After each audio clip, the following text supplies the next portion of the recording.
Your world is waiting, but first you have to access it. Welcome to the Joshua Roy Show. We don't do fluff, we do freedom.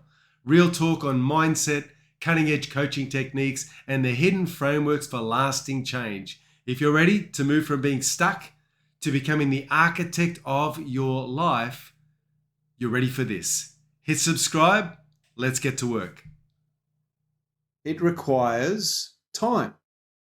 Time helps you get used to change. But if you want to shortcut that amount of time it takes in order to get used to change, then what we can do is we can do it both physically and also using the faculty of our imagination.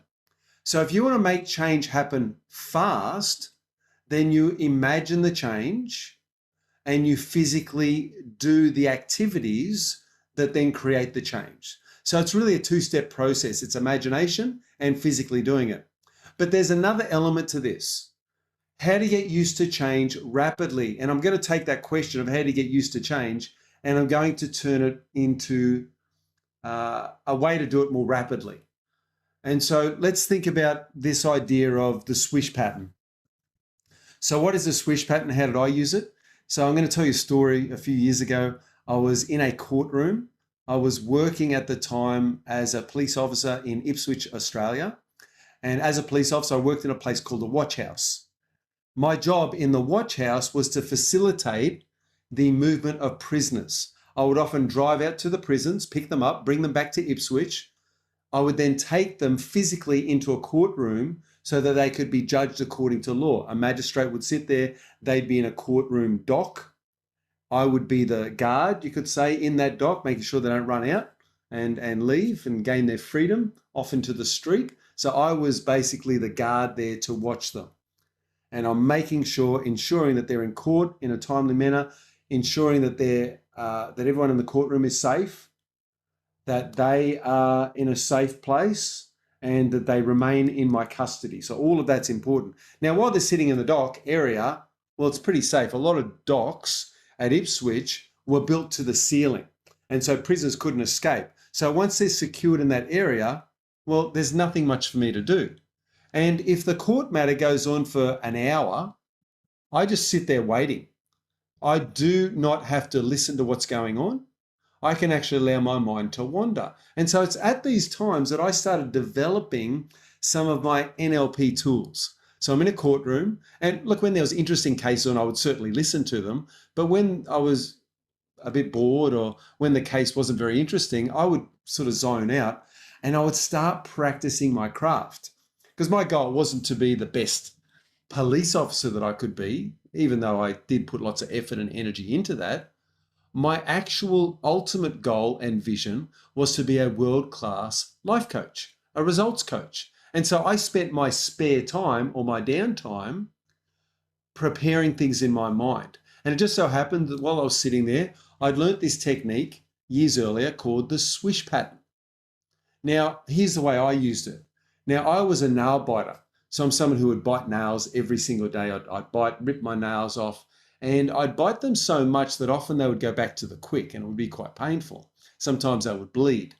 Now, I wanted to stop biting my nails, so I tried the liquid. So I'd put this liquid on my nails, try to stop biting it that way, and I'd do different things. And none of it was working. It wasn't working. I'd just bite straight through that bad taste. It just wouldn't matter. And so I decided in this courtroom this day that what I would do is I would, firstly, I would imagine myself not biting my nails. Now, how would I do that? Would I imagine myself, my hand coming up to my face, and then I'd snap it down, and then I'd say something like, no, and now I would imagine myself as a world-class life coach and presenter with good nails. That's what I would think. And so I'd repeat that over and over again. Now, here's the great thing about using the faculty of your imagination. When you do something in reality, let's say you want to do a morning routine. I wake up in the morning and I do my morning routine. Now that morning routine might be 20 minutes long, could be 2 hours long. And in order to do that morning routine in reality, well, it's going to take 2 hours to do that. Now that's a lot of time. That's a big commitment. Now it just so happens that when you use the faculty of your imagination time can speed up and time can slow all the way down. And what can happen in the faculty of your imagination is you can imagine going through a 2-hour routine in seconds. It doesn't take 2 hours. Now, because it's your imagination, dreams are free, because it's your imagination, you can do a complex set of activities in a short amount of time. In fact, you could imagine a perfect day. Let's say you wanted to create a day without stress, one that's full of peace and security, one that's very relaxing. You wanted to create that, then you could create that in your mind and you could visualize an entire day in a few seconds. You can imagine waking up, going to work or the activities of your day, coming home, getting ready for bed and going to bed. And you could imagine that in a fraction of the time it would take you to actually live that day. Now, this is where we start using the faculty of our imagination to speed up our results, to speed up our change. And so what happened was I'd imagine seeing my hand come up, and I couldn't physically do it because the magistrate was there, the room was full, the prisoner was in the dock, and I didn't want to disrupt what was happening. So I used the faculty of my imagination. I just imagined that my hand came up to my mouth, I snapped it down, and then I saw myself as this confident seminar leader with good fingernails. And then I repeated it again and again and again. I probably did it about 50 times. Now, the beauty of that is that I was programming myself to take on a new behavior, and that is to no longer be a nail biter.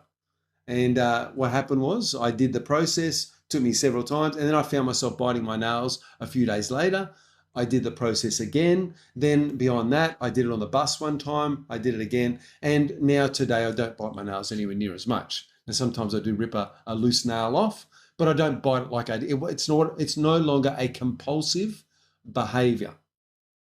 No longer compulsive. So I want you to know that if you want to achieve something and you want to get used to change, the way you do it is in your imagination.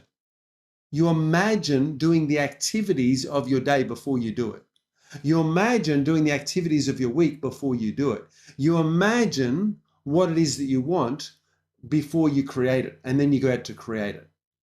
So the idea is you start practicing using the faculty of your imagination.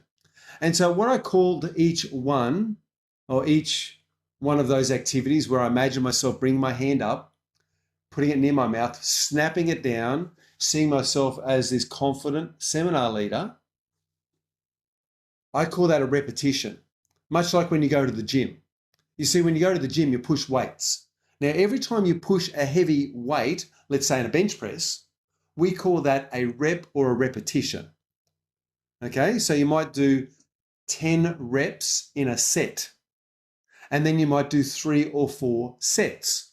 So we have repetitions, we have sets, and then it goes on from there. So the idea is what you want to do is develop this idea that you can start doing repetitions in your mind, in your imagination.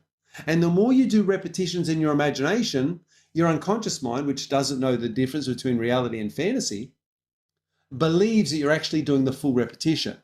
And this is why basketballers and golfers are so exceptional when they use their imagination, when they visualize hitting the golf ball and they see it going down the fairway and landing right next to, if not in the hole in one.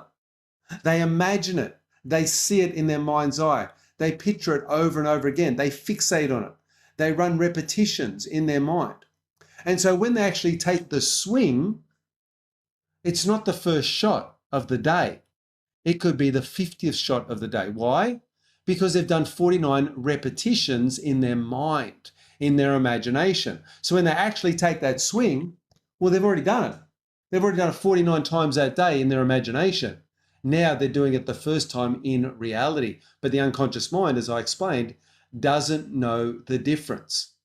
And so what you get with incredible athletes, what you get with business people who use these tools and skills is you get this ability to have more repetitions under your belt than anybody else. Why? How? Because you're using your faculty, the faculty of your imagination, to create that, to go through many repetitions. It's like when I went for a job interview. I went and sat in a job interview and I ended up getting the job. And it was only my second real interview. I went to one interview and I didn't get that. Actually, I got that job as well. So I got both jobs. The first one, though, I was unable to take it because of the distance. And at the time, I was a single father and my ex-wife jumped up and down, made a lot of noise, and I was unable to take the children away to another location. It was about 8-hour or 10-hour drive away. And so that put a stop to that. But then I went to another job interview and I got the job again. And people would ask me, like, how did you be so successful? You did 2 job interviews and you landed 2 jobs. That's only 2. Like, most people practice 3 or 4 interviews before they start getting into the flow, before they get it right. And I said, no, well, I didn't just do 2 interviews. I did 100 interviews. I did 98 in my mind, in my imagination. Then I did 2 in reality. So you've got to get out of this idea of you have to do something in reality for it to be real. You can do it in your imagination. Every time you do something in your imagination, see it as a repetition of behavior. Like, for example, I've done discovery calls with hundreds of people. But I've actually done discovery calls with thousands of people. Because how? Why? Because I've done them in my imagination. I imagine myself going through the process. I imagine myself getting to the end of the process. I imagine the person desiring the product or what I'm doing, what I'm offering. I imagine it before I begin. And I might imagine it once, twice, 3 times. Constant mental rehearsal is what sets aside those who succeed for those who wish and dream. So get this idea that you want that constant mental rehearsal. And you don't want to ever get yourself into a state of mind and being where you're too busy to do that. Well, I know it's not relevant. It's always relevant. So I encourage everyone here that if you want to do something, if you want to get used to something, then work on using the faculty of your imagination and creating repetitions. Create that over time. Do that constantly. That's what the most successful people in the world do. They do so many repetitions. And when they hit that ball, that golf ball, when they shoot that basketball, when they do the activity, you might say, wow, how did you do it? You just hit 10 out of 10. You just hit that ball down the freeway and got a hole in one. You just hit that ball with a perfect backhand. Sensational work. And the person will say, well, that's not the first time I've done it. And you say, well, I know that. You've been training for years. But they said, yes, but that's not all that I do. I also use massive amounts of mental rehearsal. I see the ball landing where I want it landing. I see my arm moving the way I want it to move. I see the contact at the correct time. I see the scoreboard. I imagine all of that in my imagination. And then I go out and produce it in reality. Does that make sense? Fantastic. All right, so that's what I wanted to share. All right, so that's how you get used to anything. Massive amounts of mental rehearsal. Don't skimp on your mental rehearsal. It is fundamentally important to every success. Everything you do twice. Once in your imagination and the second time in reality. If you fail to rehearse and win in your rehearsal, then what you may find is that during the process, you don't have the same level of confidence coming through. Whereas if you've succeeded 10 times in your mind, then succeeding in reality becomes effortless and easy, and your unconscious mind is preparing you for that outcome. And not only that, you prepare also the person you're with for that outcome. And I'm talking, to those that are looking for coaching with this idea that if let's say you're inviting someone to become a coaching client, what you do is you use the mental rehearsal. You imagine yourself talking to them for the half an hour, 40 minutes, or however long you're together. And then you see the money transferring into your bank account. Then you see them excited. You see them, yes, yes, yes. You get all these positive vibes from them. So you want to rehearse it first, then create it in reality. And I would say not just once, not just twice, but a repetition can really take a few seconds. Even an hour-long meeting, a repetition could be a few seconds. You go and you hit those key points. You go and you feel those key emotions. That's another thing that I did during my job interviews. So I went for 2 job interviews, landed both jobs. And the way that I was able to do that was I didn't just plan my verbal responses. This is really interesting. A lot of people, when they prepare for a job interview, they think about, what am I going to say? What am I going to say? What I focused on, because of my NLP training, neuro-linguistic programming, was, what do I want to feel during the interview? And I came up with 3 emotions I wanted to feel. Things like confidence. I want to feel happy. I want to feel relaxed. Now, if you're confident, happy, and relaxed, how well are you going to answer the questions? You're going to answer, it's going to be A1. So I didn't even worry about, like, I'd certainly read up about things that I wanted to do, but my focus was my emotions. Because how many people leave a job interview or they leave a conversation and then they think to themselves, oh, I wish I'd said that. Oh, I wish I'd come up with this response at the time. And they go out with regrets. They leave the job interview and there's all these regrets in their mind. I want you to know, both job interviews, I had no regrets, 0 regrets. Why? Because I rehearsed it so well. I was so relaxed. I was so confident that my brain worked, and it worked effectively when I needed it to. Now, if you fail to rehearse and you fail to prepare, well, the old saying is, if you fail to prepare, you prepare to fail.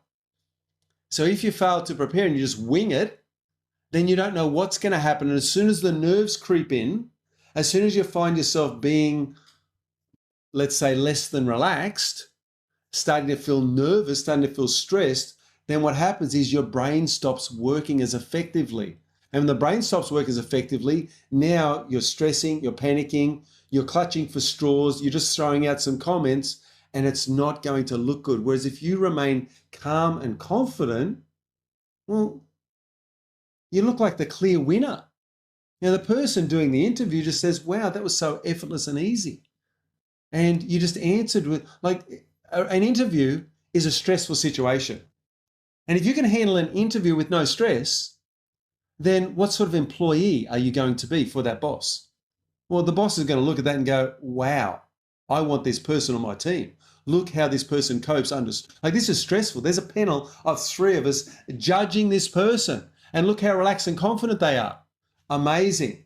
And so I figured out that the emotions that you carry with you are far more than the content that you give, even in a job interview. I worked that out. And once I knew that, I nailed the job interviews, got both jobs. Amazing, right? That's how it works. So for you, what I want you to come back to is this idea of mental rehearsal. Do the job interview 10 times, 20 times in your imagination. Do the repetitions, do the rehearsal, or whatever it is. There's a conversation, an awkward conversation that you're going to have. Well, do the mental rehearsals.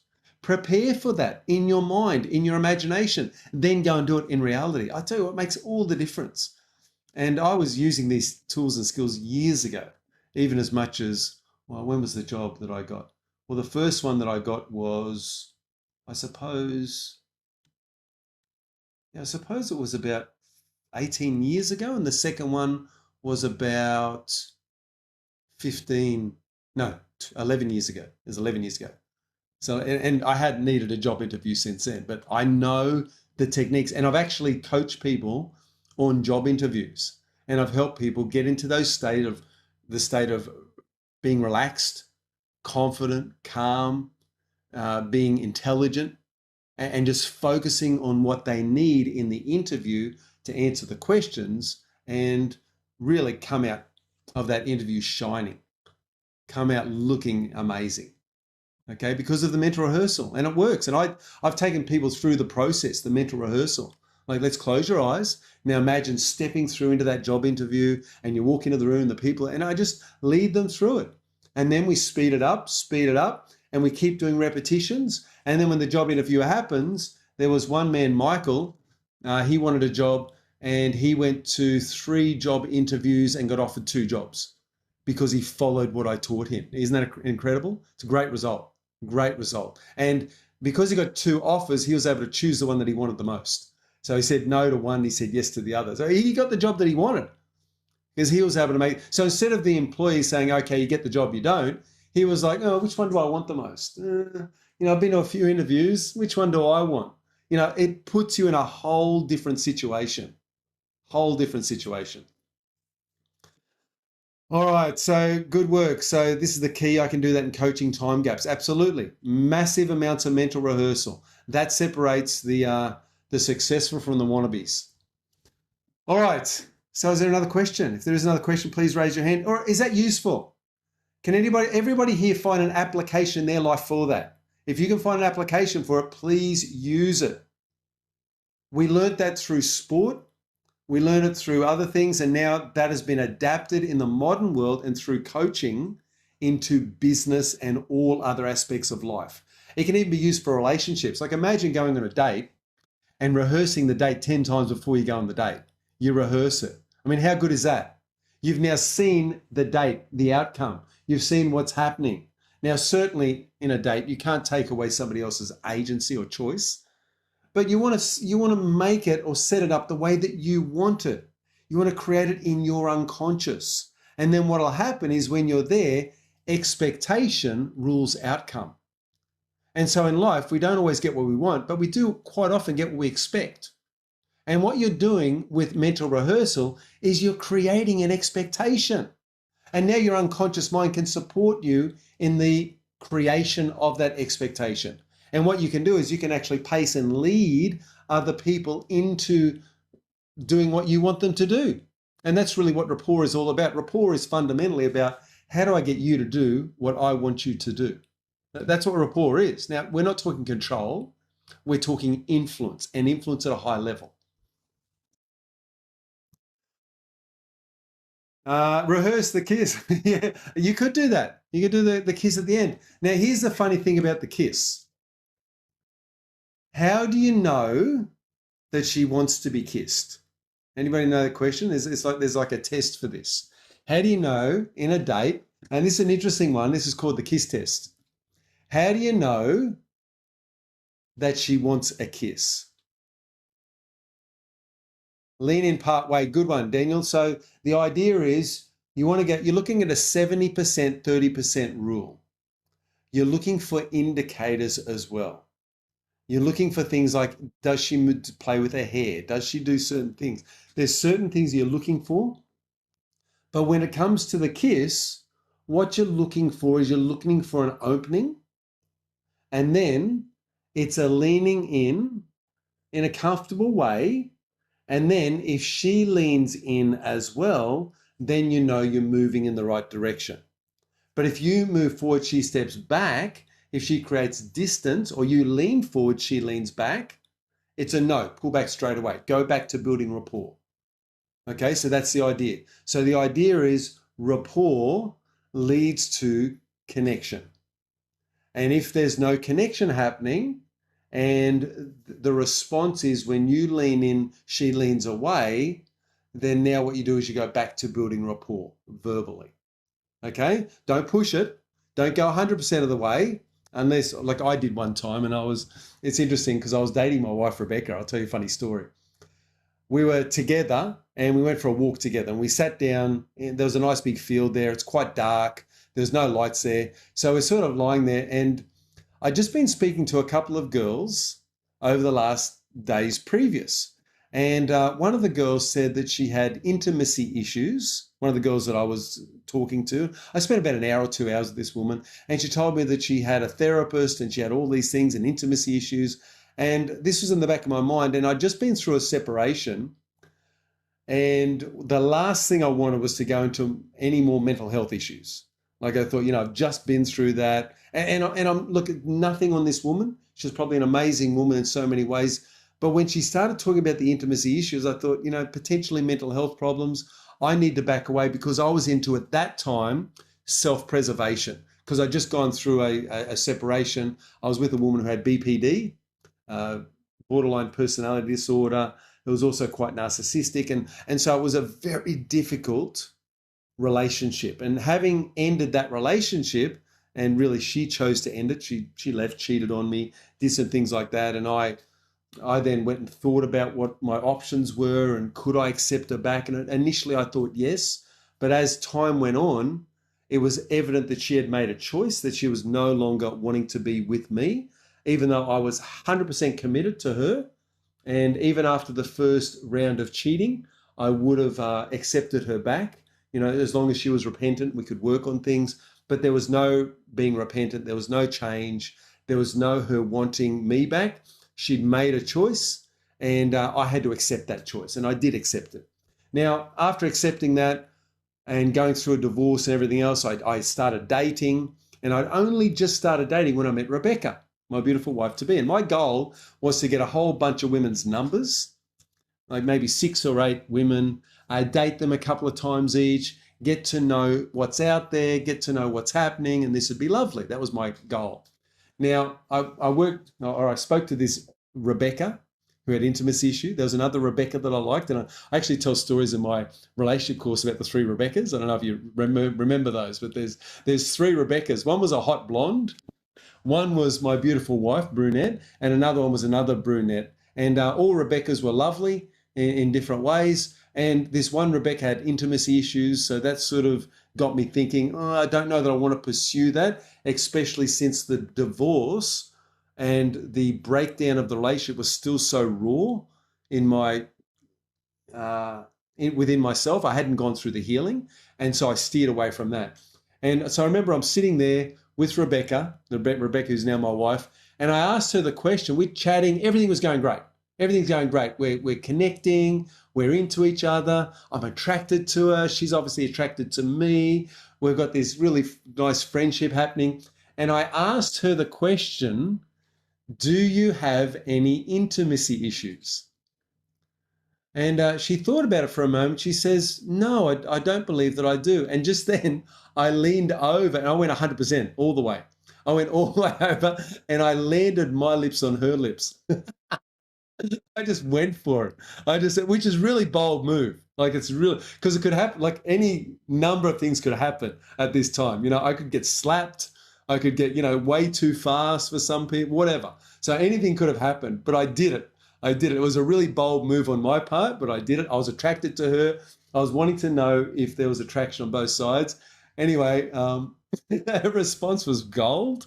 She just smiled and looked at me, and I thought, oh yeah, no, you don't have any intimacy issue. That's wonderful. And then we moved on with our dating. And so it was a way for me to bridge that gap very rapidly. And so that was the one time where I would, suggest that you don't do the 70-30. It worked for me, put it that way. It is a risk though. You're looking at a huge gamble if you go 100% of the way. All right, so there you go. So yes, gives consent. Yeah, it's a different world we're living in now. This whole, consent thing that, is coming up everywhere. May I touch your hand? May we walk together? May I touch your shoulder? May I touch your cheek? May I please kiss you? You've got to wonder, has consent replaced common sense? This idea, and has it gone too far?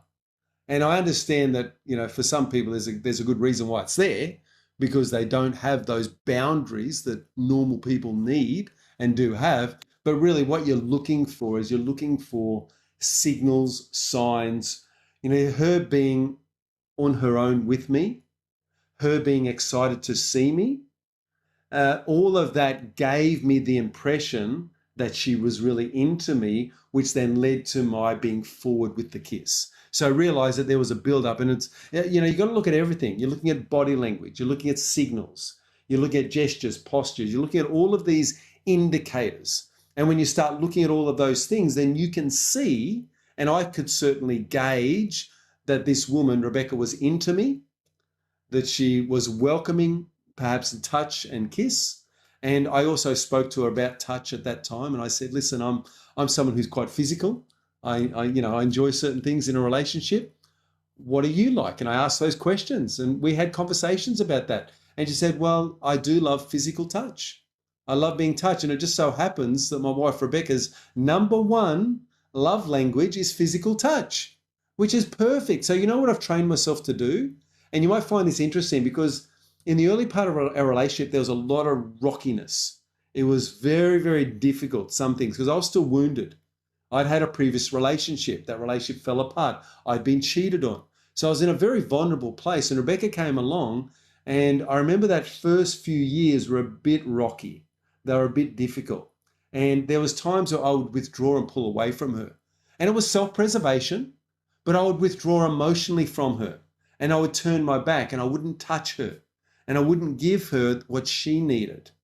Whereas I've trained myself now we've been together for many years, I've trained myself that every time she's near, I touch her. I reach out, I stroke her hair, I touch her shoulder, I give her a hug, I slap her on the backside if we're at home. I don't do that in public. Quite often not. But, there's certain things that I do. But also, if we're in the bedroom and we're watching a television show, if we're in the bedroom and I'm doing something and she's on a phone call with her good friend Diana, she's a close friend, and oftentimes I'll speak for half an hour on the phone. I don't know how they get the energy to do that after a full day, but that's what they do. That's just a friendly chat. They're coaching each other all the time. That's what girlfriends do. And here I am lying there and I constantly touch my wife. Why? Because I'm feeding her love language, which is physical touch. So she gets it. Now, if I'm upset with her, I lie down and I touch her. If I'm happy with her, I lie down and I touch her. If I'm sexually frustrated, I lie down and I touch her. If I'm fed sexually, I lie down and I touch her. So the idea is depending or not depending, irrespective of my emotions, irrespective of what's going in my life, I reach out and touch my wife, and it's a habit. Because that's how she receives love. And I want to always make sure that I'm sending love towards her. Now, is it hard to do? Well, if I'm angry, annoyed, upset with something she said or did, yes, it is. But I do it anyway. I've actually trained myself to feed her love language. I'm feeding it constantly. And guess what? That is supplying her all the emotional bank account deposits that she needs. And so yesterday she came in and she had to go at me about something. I won't go into detail. But then last night she came up and she apologized. She said, listen, I'm sorry that I said that. I'm really sorry. I'm just, there's a few frustrations that I've got at the moment. I said, it's okay. Everything's going to be fine. And it's funny because I've changed and she's noticing the changes. Like 5, 6, 8 years ago, if I was in a similar situation or something similar was happening in my life then as is happening now, I would be a mess. I wouldn't have been able to cope or function. I'd be stressed out of my head. I'd be worried. Whereas now, I'm just taking it in my stride. And in fact, she's the one doing the worrying. And it worries her that I'm not the one worrying, that she's the one. That worries her more. She's like, why aren't you worried about this? You used to be worried about this, and as a result, you took care of it. I said, it's going to be okay. And I'm going to take care of it. But I'm just relaxed while I'm doing it. So see, get the idea? We work together. We're a team. And like all of these changes, that's personal development. That's doing the emotional clearing techniques. That's healing the inner child. All of that I'm doing. And realize this, every time I take somebody else through those processes, who gets the benefit? Well, they get the benefit, no doubt. But who also gets the benefit? Me. If I'm doing a process and I'm closing my eyes and going through it, or I'm guiding another person through a process, I benefit from both. Whichever side of the coaching call I'm on, I'm benefiting. If I'm a coaching client and my mentor's teaching me, I'm benefiting. If I'm sharing information to a client and helping them to get clarity in their life, I'm benefiting. So there is no downside to coaching. It's all win. And that's what I love about this, you could say, career as being a world-class life coach, is it's a win-win. Like there is no downside to this. You win everywhere you turn. You win financially. You win emotionally. You win as far as communication goes and becoming an outstanding communicator because you're listening, you're learning, you're growing together. You're giving some advice from time to time, but more importantly, you're coaching. your commitment to yourself should be to discover who you really are. Unlock your incredible self and unleash that on the world. So thanks for being here today. Thanks for spending some time with me, and I look forward to seeing you at the next episode.